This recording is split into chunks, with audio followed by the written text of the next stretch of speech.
Hi everybody, this is Andrew again with another video for the Music Theory Logic YouTube channel. Today I'm going to be showing you how to play another song that I already did a music theory breakdown for. That song was Circles by Post Malone, a song that's got to be like one of the top songs of the year. I don't even remember when it came out, but it seems like it's been all over the place. Just looked at the charts, it's still on there. Cool. So I'm going to play it along to my recreation of this song. Again, I don't play the original audio. Don't want to infringe on any copyrights. This is my recreation of the beat, and I'm going to play the guitar chords along with it. Here we go.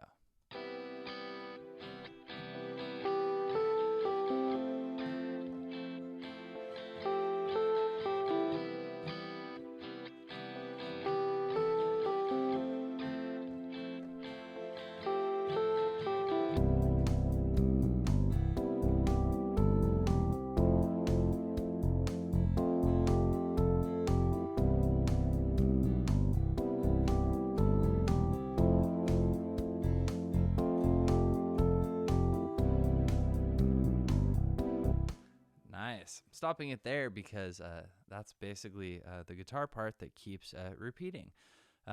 So I recommend, even if you first came to this video, I should have said this in the beginning, but if you first got here and were like, I've never played guitar before, I may have one, but I've never played guitar, this is a great song to start with.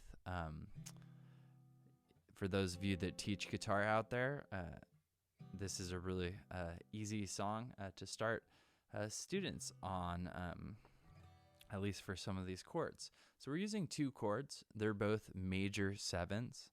Now, just to relate this to some music theory principles, a major 7 chord contains the notes that are in the original just major chord, and a major 7th, which is almost an octave above the root, but one note, black or white, adjacent below the octave. So one note short of the octave. Because of the tuning of our guitar, C major 7 and F major 7 are pretty easy to play. In fact, both of them are easier than the full C major or F major chord. So for the C major 7, it's going to sound like this. You're in standard tuning, obviously. We're playing the note C, which is 3rd fret on the A string. I play this with my ring finger.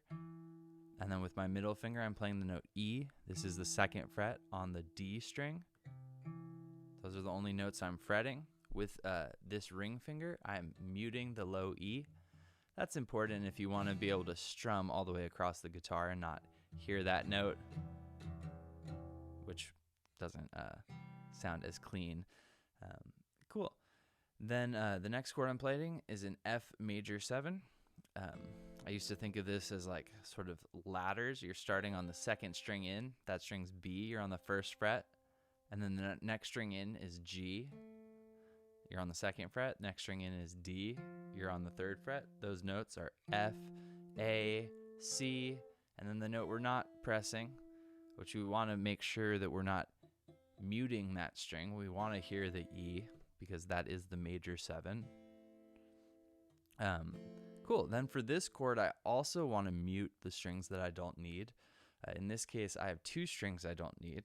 So what you'll see a lot of guitar players do is reach their thumb over on this, kind of mutes the E string. My ring finger that's touching the 3rd fret is also touching the A string to mute that. So I can also strum all the way across the guitar. Believe it or not, muting strings is one of the most overlooked parts of playing a chord. You can hit all of the correct notes in a chord, but be voicing it in a way that makes it really difficult to strum accurately. And if you're playing with any sort of energy, in other words, like strumming hard, even if you're not strumming that note, you might hear it, especially on an electric, because that string's going to vibrate. So from the beginning, I'd like to mention muting those notes.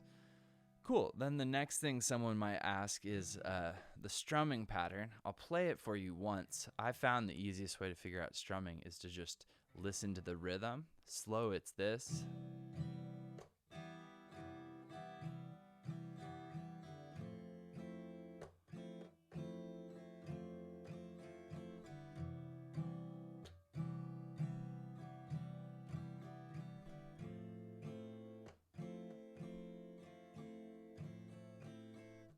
Nice. Now you may see I touch the strings. That's just create more separation so that the chords don't ring on like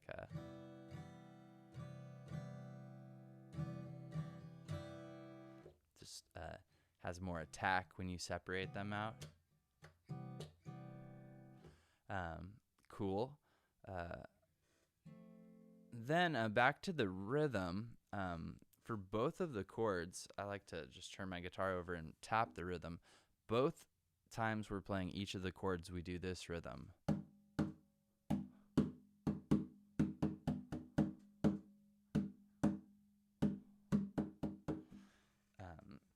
And if you can just tap that rhythm, then you can strum it. We could play the whole strum with downstrokes. It would require a lot of movement of the hands.